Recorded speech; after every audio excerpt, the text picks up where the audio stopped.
Oh my goodness. Hey, hi, it's Mike. Did you know that Abe and Bridget and me are trying to make a movie right now? Yes, right dang now. It's called Papa Bear and tells the poignant and hilarious true story of the time my dad came out as a gay furry when I was 17. If you care about that at all, please head to seedandspark.com/fund/papa-bear to find out much more about the project, how you can be a part, and earn really cool rewards for helping us out. See you there. Here's your pod. Thanks so much.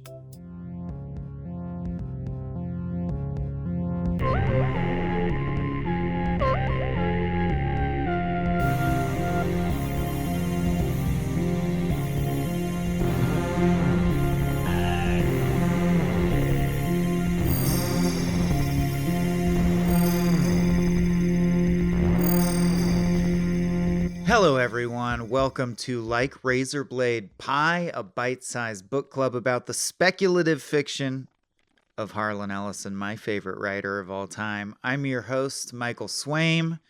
It's speculative fiction, not sci-fi. Harlan was an asshole about that.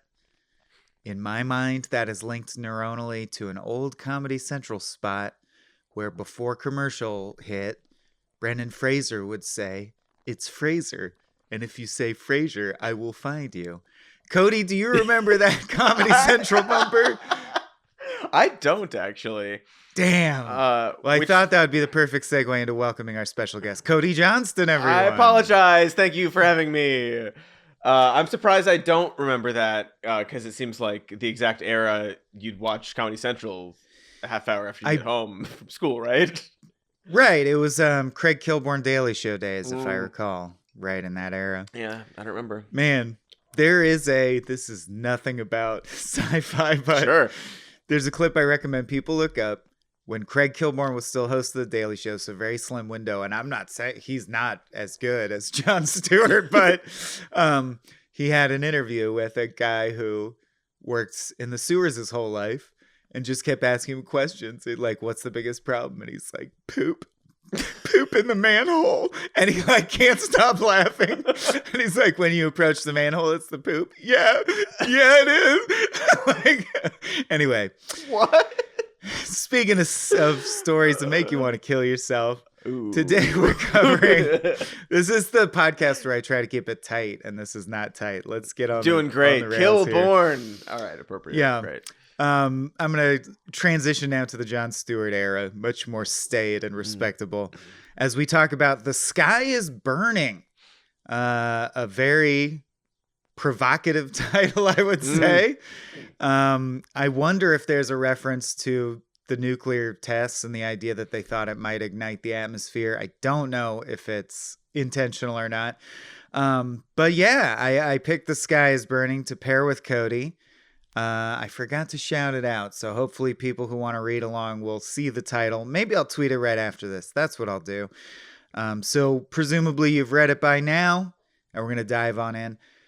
Cody, if you would, because it's a short story, so I mean in like a sentence or two, hit him with the log line for Sky is Burning, including spoiling the ending, just so people know what we're talking about. Oh, okay.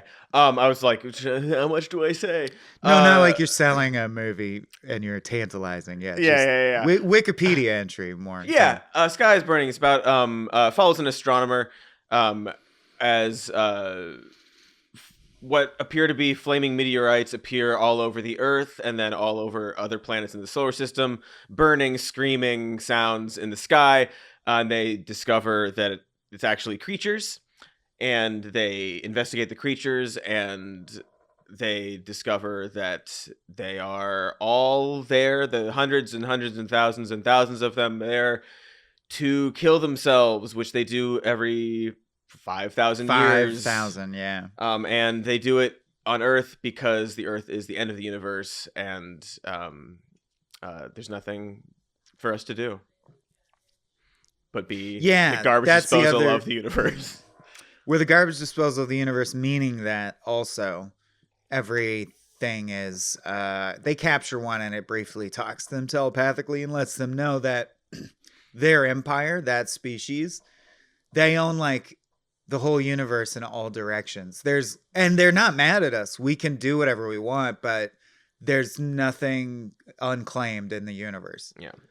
That already happened. We missed we missed it, and now we're here. We're here to be their graveyard. Great. Thank you. Perfect. So, on this show, I try to pair stories with people or their persona or their internet function in a way that's relevant, which is a big clue for you. But why do you think I paired this story with you? Oh, interesting. So I had a bunch of theories, or several theories. And I think it's probably because of the very depressing, sort of pessimistic ending and perspective of the story that might also benefit from a little positivity, a little spin, and hope in a dark time. That's right. Hope More in a dark time, which Hope I think you try to provide, or at least reason in a dark time. And also, this is not really like, that's why I say persona more than brand, because you're not super pessimistic or negative or dark at all. Not with your life doesn't have trials and tribulations, but like I've never gotten that vibe from you. Oh, he's real moody. Yeah, You right. gotta, like, Yeah. Be careful with him or whatever. But at the same time, boiling down like the work you've been doing on the internet for the most recent chunk of your career, the sky is burning is like almost encapsulation of what the show is. Indeed. Yeah. If you're not familiar, yeah. Thank you for recognizing also that I'm not a miserable person in real life. Oh yeah, it's just the thing that you're doing. It's just your project that you're currently writing. But also, as we were just talking about before we started taping, the writer strike is happening right now, and the studios are going, we don't need you. We have crude AI tools that are nowhere near ready for this task, but we're going to do it to not pay you. Obviously, that's the plan. And all the ways entertainment's compromised right now, and it's a cycle, and it could swing back to a place where there's a golden age, but it's not right now. If we'll ever get one again. Yeah. Not that there's bad stuff. It's more like a pile of crap, and there's still some good stuff in the pile. Yeah, and regardless, the good stuff, they're like people who own the pile are like, what if we smear some shit on it and then get rid of it? Yeah. Even though it's good. But I see a resonance there only in that I think of you as someone who's also acutely observant about things that seem promising at first, and then you go like, you're not negative in vibe, but you will call out stuff where you'll go like, this is gonna turn to crap later, watch, and you're usually right. So those are the reasons why, and let's dive into the story itself. Do you have like or what's your sci-fi pedigree history? Obviously, we're all inundated with sci-fi if we watch movies and play video games and shows and stuff. Although I would love to, because I know you have a special affinity for sci-fi TV. But also reading. Did you read them back in the day? Not a whole lot. When I was younger, like little Arthur C. Clarke. And you mentioned in your cues, like Twilight Zone kind of stuff. And short stories in that vein. I was big into Neil Gaiman. He has a collection of short stories that are, it's like some sci-fi, some Gaiman-y kind Dark of stuff. fantasy. Yeah. So not a whole lot of Harlan Ellison, actually. And this PDF you gave me is 830 pages long. That's right. And I'm gonna read these. Oh, nice. And it doesn't fuck around. There's not like a lot of essays and shit about it. It's just millions of stories. Straight to it, yeah. And you've always tried to get me to read Harlan Ellison on account of your favorite author and so on. Yeah. But I have it in my mitts, in my digital mitts, I guess. Well, I will say he's like a sketch troupe in that there are bad ones. So let me send you a short list of good ones. Please you can do just that, keep yeah. in case you ever get around to it. But yeah, so you weren't like the Bradbury, Asimov, Heinlein, all the classic sci-fi steeped in that per se. Not a whole lot, no. Good. I love that. Because what's interesting about that is all those guys became TV writers. So like, you know how, I don't know, when I studied Shakespeare, my teacher made a point of saying, this was the mass medium. This was for the poor people to watch and the middle class people to watch. In fact, the hubbub around is Shakespeare. Shakespeare is because they think it's secretly a nobleman, because a nobleman would never stoop to write this shit. It was the equivalent of daytime TV. And they're whipping it out to be as entertaining as possible while people stand there and be entertained. And this is also a version of that. This is also a thing that TV fully makes obsolete. But, you know, people famously had whole wealthy careers where all they did was publish short stories in magazines, all the way back to Charles Dickens. But then in the 50s and 60s in America, it was these guys writing about ray guns and bullshit. And many of them transitioned into TV. So Ellison wrote a lot of Twilight Zone and Trek and stuff like that. Right. Could you just give a handful of your favorite sci-fi shows, because I think that will let people get a fix on your sci-fi likes? Yeah, I mean, my favorite sci-fi show is Battlestar Galactica. Although I wouldn't call that sci-fi necessarily. I mean, I would call it sci-fi, not science fiction necessarily.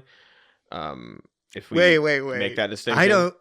No, please. I don't understand the distinction. Well, I guess when I say like science fiction, I'm thinking more in this vein of like stories you're reading and talk, or like Star Trek, where sci-fi I think allows itself a little more leeway in the scientific concepts, and maybe there's a little more like mysticism or the unexplained sort of going on.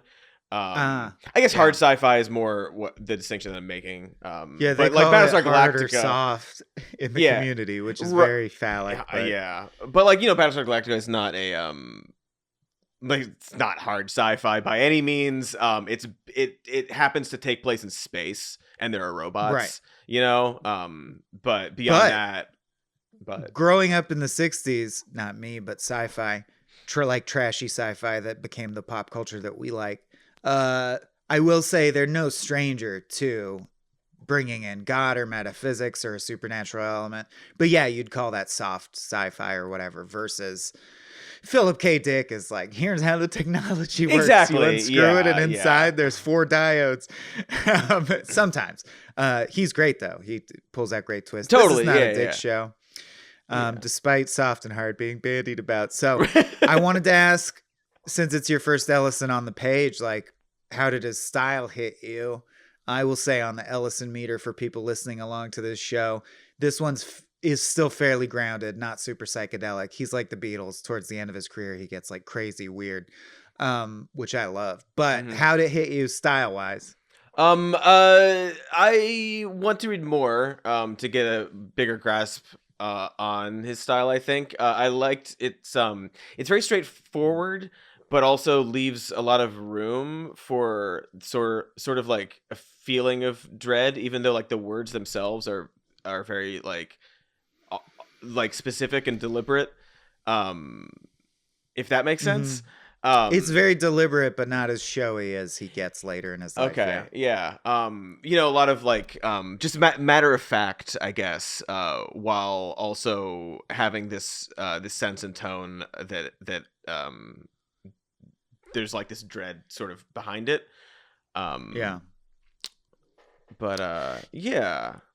Yeah, my example I've gone back to before on this podcast is there's a point, in fact, this is the period I love him for the most, where he flagrantly breaks writing rules and is not transparent and is not concise. Like, there's a moment I cite a lot where he's like describing your attention, the reader's attention going down into the earth to a cavern, you know, but it's the equivalent of a tracking shot that pans all the way through the earth. He's like down through the grass, the soil, the loam, the schist, the sediment, down through the granite. You're like, you're allowed to do that?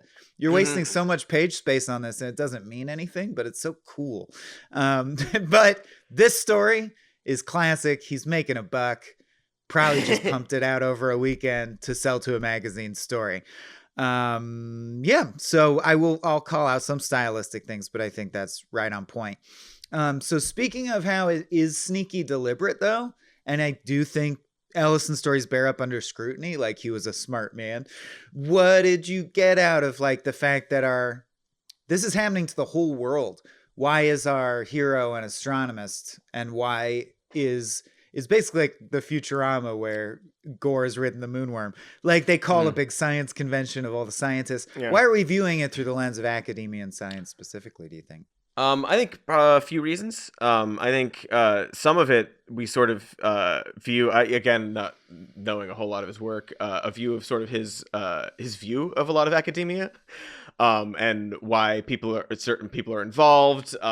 There's a sense of just sort of like contempt for certain areas of certain institutions, and the idea of institutions, and sort of this anti-elitist sort of sense about it. I think part of it is actually just that it gives, at least to me, it gives this sort of background radiation of horror by focusing on this astronomer specifically, but like that world in general. They're all inside, right? They're all sort of dug deep. They're in the bunker. They're doing this meeting. They're having this discussion about what's going on. But he makes clear in the first line or two, this is happening constantly, and the screams are forcing people to like run into the hills. It's like a terrifying thing that's going on in the sky. But they're very not, like, aside from those maybe one or two lines throughout, but like mainly just that first paragraph. Right. It's a horror show outside. But totally. They're very, especially once you realize. I like that you don't know they're alive at first, and then you do, and you're like, oh, yeah, it's a horror show. And sort of being able to step outside of that, still have that go on, and then you have these sort of the movers and shakers, as it were, sort of discovering this, making these decisions, and because of, I think, the feeling that he wanted to elicit towards the end, I think doesn't need to be through this lens, but lens is a astronomy joke. But the realization, the twist, having a big effect on people whose sort of life work is fundamentally affected by the news, by the twist. Your average person might not have that same reaction to it maybe over time, but this like directly affects like their whole purpose, or how they view their meaning in life. Yeah, I do think it's that, and that, because spoiler alert, a bunch of them kill themselves. And so I think it's easiest to buy that an astronomer might, and we'll get into that a little bit more later. But I also think it's notable. I think it's that it's most relevant to them, but I also think it's interesting that like the main character several times thinks petty thoughts in his head, like, why is so-and-so giving the speech about the aliens? This is too above their pay grade. It should be so-and-so, or maybe it should be me. I could speak well to this. Like, they always overlook me.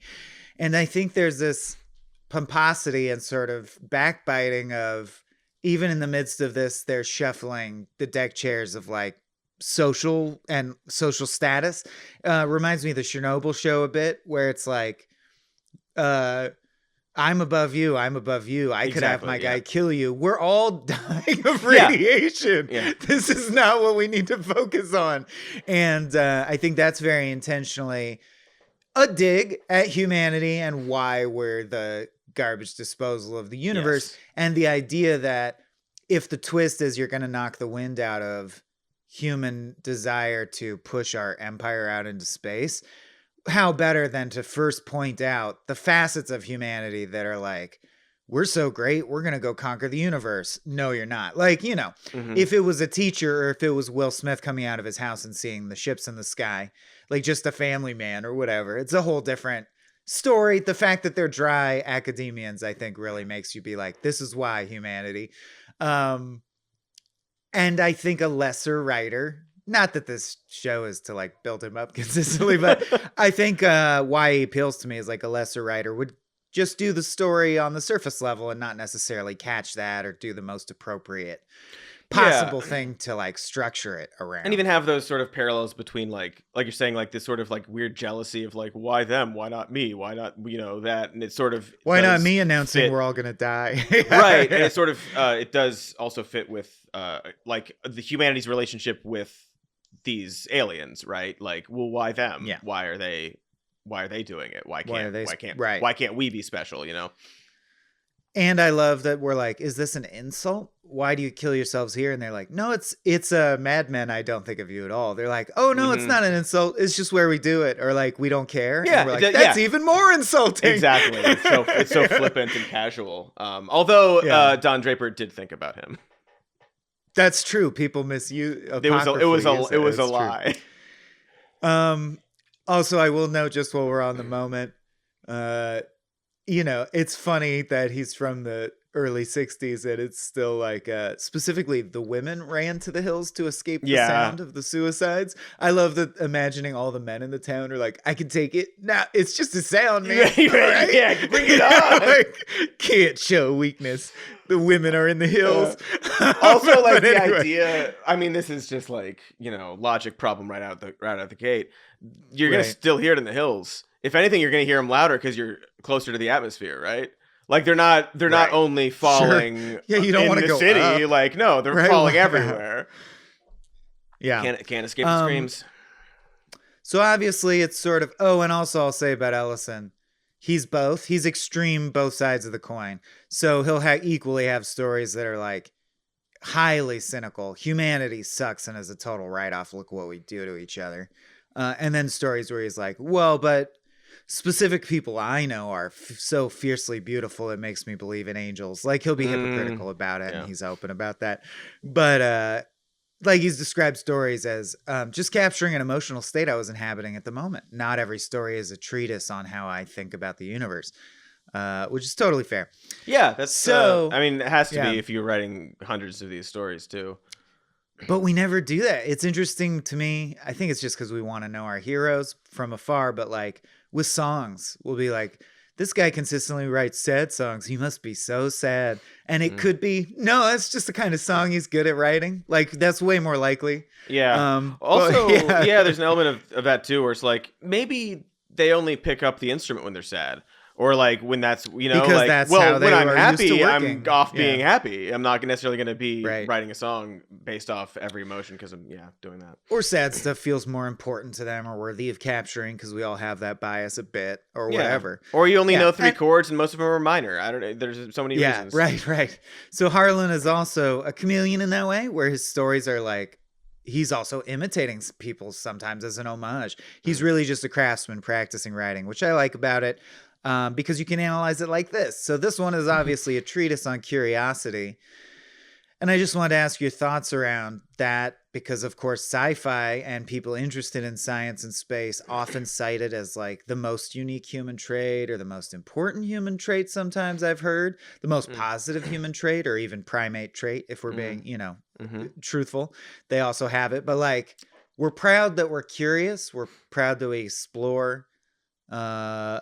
How do you, and this story is like, what if you couldn't, dun dun dun, that's the twist. Yeah, what if you didn't, what if it didn't matter? Like, what if there was no, and how demoralizing that would be. Great twist. But I also just want to ask you generally, like, how do you feel about the church? I don't want to say cult because that makes it sound negative, and I like curiosity, but how do you feel about that, like novelty seeking and curiosity in humanity? And how sci-fi like makes it central. Right. I think it is, it's kind of a building block and pillar of sci-fi. I think without it, because the nature of the story is exploring things that don't yet exist, so it kind of has to be. I'm always reticent to say some things like, oh, this is like the most important like human trait, or like this is what makes humans, because also everything is kind of, not everything, but like life in nature is curious. It is part of what can drive evolution and things like that. So, even like obviously like these are massively intergalactic advanced creatures, but like the aliens in this, the only reason we know anything about them is because one of them was curious. In a moment. Because it saw that we have satellites and like garbage around the atmosphere, and they were like, when we came here 5,000 years ago, we didn't expect you to go to space. Oh, you're in space. Interesting. Yeah. So just one of them is like, I'll talk to you for 5 minutes. Yeah. And we'll get, we'll probably get back to that aspect of it too. But like, Yeah, there's that like line. It was interested. It was just interested. As we would find out later. So Yeah. I think curiosity is sort of a general driver for life and humanity, and I would say it does a huge kind of. I'm sure I'm proven wrong in many stories out there, but like fundamental part of the genre. Oh yeah, for sure. And I do think, well, actually, it's weird when you find a super deterministic sci-fi story that's like, no, it's this way. I'm sure, and it's the traditional way that we've done for thousands of years. Right? but Imagine in the that. future- Yeah. yeah, it's odd. Usually, right, you're speculating so you can safely explore something about your present, or what if it got extremified, or you just had a cool idea, which is what I like best about sci-fi. Is sometimes a nerd is just like, it would be neat if a black hole did this. I'll do a story about that. And if there's no more curiosity, like the end of this, you couldn't really do that. You know it all. There's nothing left. So, and certainly, or like I believe the current, someone correct me if I'm wrong, or maybe the knowledge will grow and change as humanity wears on. But I think the understanding of evolution is that there's some kind of benefit to the innate drive for novelty or curiosity, because even though it's totally true that the higher your novelty seeking, lower your impulse control, the more you're like, what is that? And you want to fuck with it. Right? Like back in the day, the more likely you were to die. But also the species as a whole benefits from that, because 9 people die, but 1 person discovers, oh, if you break this rock open, this is inside and we can eat it or whatever. And everyone's like, now we all benefit from that knowledge, right? So exactly.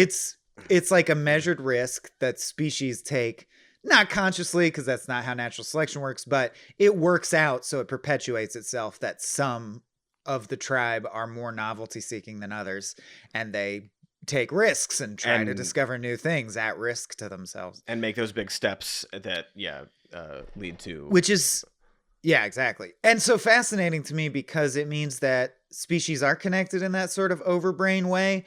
Only abstractly. I don't say there's like a consciousness there, but if you know what I mean, like our cause is universal and we do row together, in the sense that if you only looked at an individual in the system, there would be no argument for why you should be curious if you found a routine that ensures your survival. Like, why would that animal want to ever deviate from that routine? And the answer can only be found if you look at the whole system, which is really cool to me. That some systems, the sum is greater than the you have whatever, to sort of zoom out and take that. And speaking of like holistic shit, I feel like as is empathy is real big right now, and I do think maybe that's the most unique, only because I see animals can definitely grieve, like especially for members of their own family or herd or pack or murder, but it seems to me that animals that eat other animals are lacking that generalized empathy that we have, where we're like, that would make us cringe just because it's a human to like kill and eat a human alive while they're screaming, would bother us. And it doesn't seem to bother other animals. And I wonder about that. But you're right that life is naturally, like, there's some novelty seeking. Interesting. In it. Yeah. And I do think that empathy is another huge, like one of the big, picking a random number, the big 4, whatever it is. Right. That make us. Yeah. Yeah. Even obviously, like even smaller, less developed species and so on have this sort of impulse, obviously, like you're saying, like take care of their own. I mean, elephants they'll sniff out and like touch the bones of an elephant, even if they don't know, like it wasn't part of their pack. It wasn't like, it was just like, these are definitely elephant bones. They supposedly, I'm sure I feel confident that's probably been debunked, but in my teens or early 20s, I saw a documentary that purported that elephants have genetic memory encoded into their DNA. Like elephants will go to the same watering hole over and over in the middle of the desert, and so will their children, even if they died very far from the watering hole and there's no reasonable way the children would know where it is. They know where it is. And I bet it's not true, but this documentary was like, so it must be that they inherit genetic memory. Interesting only because the creatures in this story also have that, which is such a unique species trait that I feel like sci-fi should use more. Your children are born knowing everything you knew, like accrued over your life. That would be so awesome. And Yeah, explain why they own the universe. Yeah, like heightened instincts almost. Like I've these instincts that are sort of ingrained in me, but it's actually like, no, I have all the knowledge. Right, like I have the Matrix knowledge of my Yeah. parents and their parents and their parents. My God, after 10 generations, like obviously you would own the universe. That's such a good power for an alien species to have. Also, just along the attention to detail line, I fucking love that they look like Ra. They look exactly like the god Ra, because 5,000 years ago, that would be, you know what I mean? Like, I'm sure the implication is they inspired the god Ra. Oh yeah, totally. Like, yeah, 5,000 years ago this happened. One of them didn't burn up or whatever, some sort of checked situation. out the locals for 5 minutes. Or checked them like out, they did exactly, this because they were time. curious. And then they worship them there. I also, at the very beginning, it seemed to me that they were, they were angels. Like very bird-like, and even the end of just sort of like, up there, that's the heavens, and we own it all, and we all live there, and you can't be a part of it. Like you're doomed to not ever enter the kingdom of heaven. With we angels, it will be like lousy with us just watching. Exactly, and we like even if you do, we will not care. You'll still be a human, not an angel. Yeah, You'll the angels of heaven will not care that you are walking among us. Right. Yeah, fascinating. The angel thing I also like. Well, they're not really. It's more like a phoenix imagery is the other connection, of course, as well. Because as they explain, they're not killing themselves in a sad way. They compare it to lemmings, which I think has been debunked. But at the time, Harlan thought lemmings killed themselves out of instinct. Yeah, and you're like, oh, that's cool. I'll do it. Yeah. Actually, one of I'm sure that's how he was inspired. Yeah. Yeah, things about. I almost wish he didn't mention lemmings, not because it's been debunked, but because it's one of those things like, you read an article about lemmings and then you wrote the story. You're revealing how you thought of the story. Yeah. Which is kind of, that's true. But he's big about that, though. He writes intros to his books where he goes, this story means this story means this. Yeah. Which and that's fine. That's great. Yeah, that's fine. That's fine. Penn that and sounds Teller interesting. style. But like within the story, I'm like, you read a lemming article. Maybe not within the story. Yeah. Right. Very minor nitpick. It's the idea is that they're just they die so their children can be reborn with all their memories, so they don't feel like they're really dying. It's fine. It's not like a sadness thing, which I think is important. And I love the idea that it's so fresh to me. I have encountered many times, right? Aliens are here. How can you deal with that? Well, they're here to attack us. Or it was revolutionary, right? For when Spielberg did it. Maybe they're just here to talk to us and they're not mean. There's all these different ways you could go. You never hear, they're here to kill themselves. They're here to destroy themselves, and they have no interest in communicating with us. Yeah. I have not heard that one before. It's just, speaking of novelty seeking, I love that he's fresh. That's what I love about it. Well, also because it's not even that they come to Earth to do this. They go to like Venus and Mercury and Mars too. Like the fact that there are humans on this planet. The whole solar system. It does they not don't matter. Care that we're here. Like it's like we happen to be here. It's this not anything to do with us even. It's just the location. Yeah. And Lovecraft style, the scientists kill themselves. So I do want to ask, do you really think, I know it's a huge deal, but imagine you're an astronomer and you find out, there isn't space, but there is, but you're just not king of it or whatever. You're not a cowboy. Yeah. You're a visitor in a museum, but you could still go look at cool stuff in space. And anyway, if you haven't read it, at the end, all the astronomers like shoot themselves in the head. Jump off buildings. Do you think that would really happen? Yeah, no. I don't know. I don't think so. Okay. I think reading this, I had again, like sort of one of the reasons you wanted me to come on for this.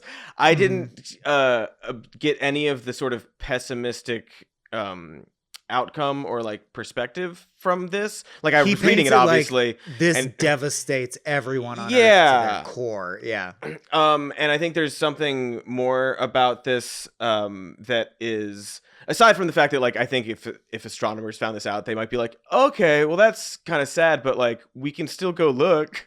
Like, Or maybe your I'm heart would be crushed and you'd change jobs. Like you'd become a park ranger and look internally instead or yeah, whatever. but like it's He would also the just knowledge that like, immediately oh, jump off aliens a building. exist, and like there's like Yeah. many, like there's so many even like the stuff that was communicated to him, he wasn't like, he doesn't know the details, he doesn't know like Right. how the universe works, and that's still sort of a like that's still a curiosity, even though other people have figured it out. You know, it's sort of like yeah, like if dogs or dolphins or like some animal found out like, oh, humans have figured it all out, like, well, you can figure it out too, or like we can, you know. So there's an element of that Yeah. that I think it sort of misses the mark, but obviously he Why wants, play he wants any a depressing video- twist.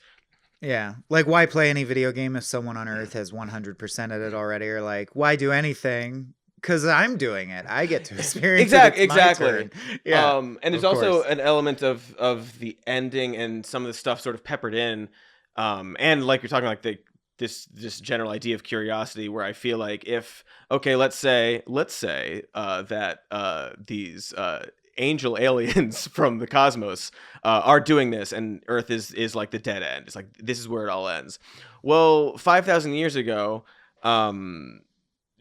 we were like, you know, making pyramids for the gods that we thought you were, and then 5,000 years later, another generation came back, and because you have all the knowledge, you were still surprised that we had gotten this far, right? Which implies that we went faster than you expected. Exactly. Right? Yeah. And there's also this, like, that moment, like, oh, this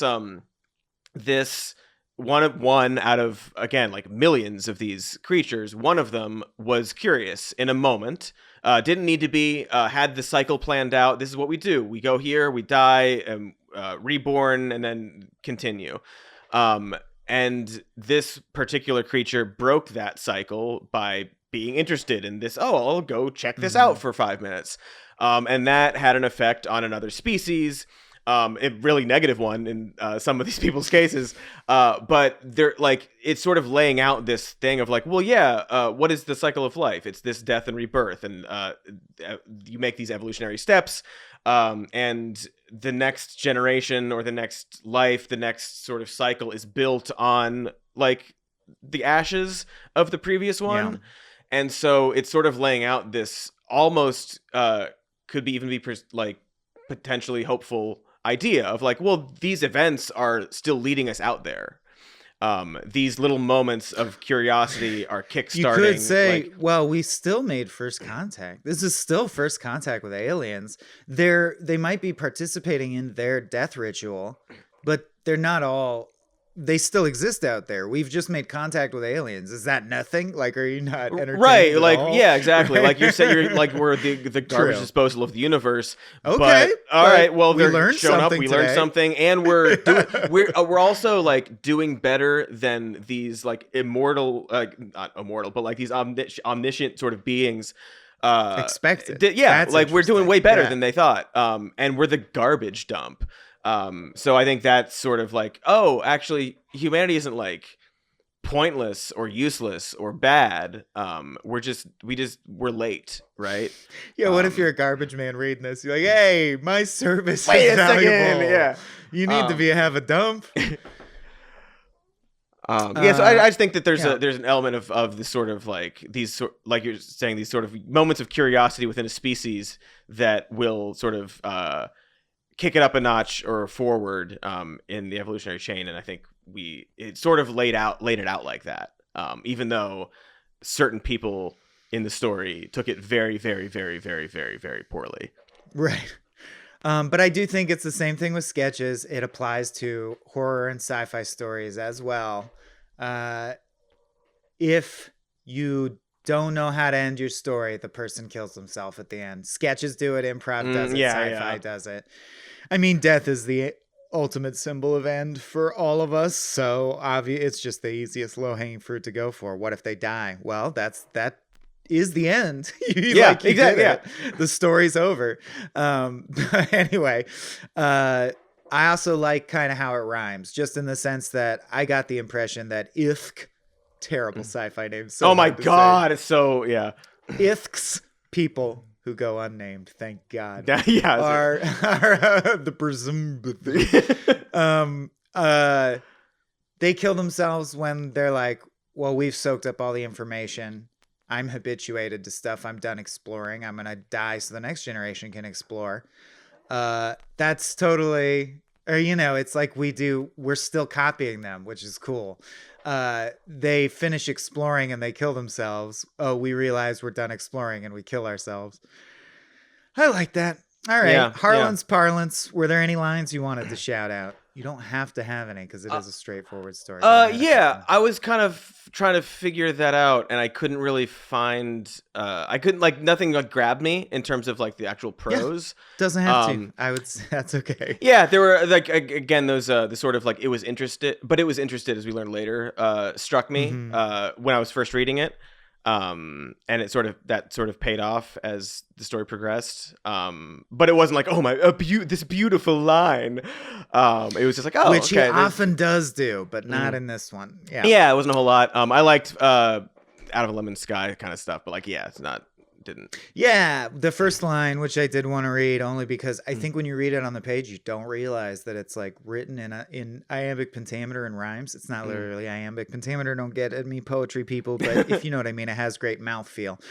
They came flaming down out of a lemon sky, and on the first day, 10,000 died. Which actually sounds dumb because it rhymes if you say it out loud, but when you read it, it hits the brain really. Yeah, it nicely. does. Yeah. It's a solid sentence. You're like, I'll read the rest of this story based on that sentence. Yeah. That first paragraph actually, I was like, okay, I'm down with this. And then I just love the idea that he ultimately describes our all is lost moment in a separate paragraph as just always night with light, which is a great micro. That's as simply as you can put it. It's always night. We're depressed forever, irrevocably. With light, there's nothing to explore. All the lights are on. You're just alone in a room with all the lights on. So I'm like, that's a good distillation of the story. Yeah. There's I'll send you a list of really weird please shit do. that I think you'll like. Okay. The only other thing I wanted to point out is that to get Ithk, they send a ship up into space, which is described as opening a cargo hatch and turning on the sucking mechanism. And I'd love physicists to get at me. Can you suck stuff in space? I thought you needed air to suck. How can you create a pressure differential in space? Yeah. It's got to be something. Yeah. Get the fuck out of here. And I just love that. I just wanted to phrase it this way, even though we covered it already. I love a sci-fi story that questions or slaps down curiosity itself, which is the base impulse of all sci-fi stories. It's meta in a way where he's like, I'm going to write a story that's anti-curiosity. The reason we all write these stories. Yeah, you little scamp. Or here's the worst version if this all continues and continues on. There's that Futurama What If episode, right? Where Farnsworth learns every single thing about the universe and becomes very, very, very depressed. But then there's always that question, which I thought I've had many times growing up, which is, but why? Mass is all attracted to each other and we call it gravity, but why is it that versus anything else? Why is there anything when nothing is much lower energy cost to create? Why was there ever anything? And of course, if you've seen the episode, the professor's like, you're right. Human comprehension has no limits. Hooray. I'm don't have to kill myself. Yeah. I also don't understand how they said they picked the solar system because it's the end of the universe. There's stuff all around us. We can see that. We're in the middle of a bunch of stuff. Why is this the end of the universe? Yeah, well, exactly. Wait a second. Pick somewhere else then. Every direction there's stuff. Yeah, we're the middle, if anything. Right. It's not, and we're not the center of the galaxy. We're not. Is it right? We're nothing special. We're like an average system. Yeah. Yeah. All right. As we always do, and I'm very excited this time because Cody is a very gifted joke writer. We end with 3 jokes that are specifically for people who've read this obscure science fiction story. Otherwise, the jokes will not hit. Please. Well, I'll go first so that we end on a Johnston. I already joked about the stupid names, so I'm going to cut that one, and that takes me down to 3. Yeah, maybe they want to kill themselves because their names are terrible. So my first entry is actually... Oh no, we also spoiled this joke. This shit is like if Darren Aronofsky directed that episode of Futurama with the cowboy universe. No, just the 2. I'm sure that's enough. All right, hit me. They're all puns. I'm so sorry. Good. First one. Yeah, she broke up with him after he told her Earth was the universe's graveyard and human exploration and existence is doomed to stagnation. Yeah, he really gave her the ithk. It's just fun to say. Cool. It's fun. Yeah, little dating joke for y'all. There you go. By definition, genetic memory means you remember what it was like for your parents to conceive you. That's gross, bro. Humanity for the win. Oh, that's right. Yeah, they know. They've seen it all. I'm doing more snide observations this time. Yeah. Oh, no. Yeah, these are all straight puns. Flew too close to the sun 100,000 times. We call him Ithcarus. Okay. Yeah. This one really only makes sense if you literally read the end, because he talks about how the protagonist is like, he takes a bunch of sleeping pills. That's the last thing that happens. I love that I have to explain it, even probably to people who read it are like, oh, he does. That's right. I liked this story because of the happy ending where the very tired man gets to sleep a lot. That's really good. He just wanted a nap. He was like, well, at the end, I think he worked for so long. I feel the weight of the sleeping pills in my hand and I'm very tired. I love it where you're like, oh, good. He has the medicine. The happy ending, exactly. Because he also, during all of this, there's like screaming going on in the background. It's like, I can't sleep with all the screaming. Oh, no, I'm dying. All right. One more. Please. One more pun. Here we go. Just blow the roof off this bitch. Yeah, this is our closing. What type of bird do you eat on a stick on Halloween and you have to cook it in the atmosphere millions of times? An Ithcabad crane. Oh, that's really good. I was trying to do the joke math fast enough to get it, but I could not. I should have waited. I'm sorry. It was a multi-dimensional pun. There are too many things. So yes, if you read the story, much like the story, this is the podcast where jokes go to burn out and kill themselves. And I thank you for taking part in that silly thing with me and this whole conversation. That was really great, Coz. Thanks so much for having me. This is great. Yeah, for the tiny fraction of our audiences that don't overlap or newcomers, where can they find more of your work? Check me out on the internet.com. I host a show called Some More News. It's on YouTube. You can listen to it as a podcast. Even More News. We got a patreon.com/some more news and other stuff. I do other stuff on the internet sometimes. I do like that you barely even need to say places anymore. That's nice. Where you go like, here's the show I do. You Google that, you'll find it. And everyone takes that as assumed. That's and from there, there's more. Yeah. You know how to do it. So do it. They do great work over there. Cody, of course, the flagship, but a lot of cool people work on that. You can find me at Swaim_Corp on Twitter. You're already behind the paywall if you're hearing this. So great. Go check out our Papa Bear funding campaign. I think that's it. Bye. Yeah.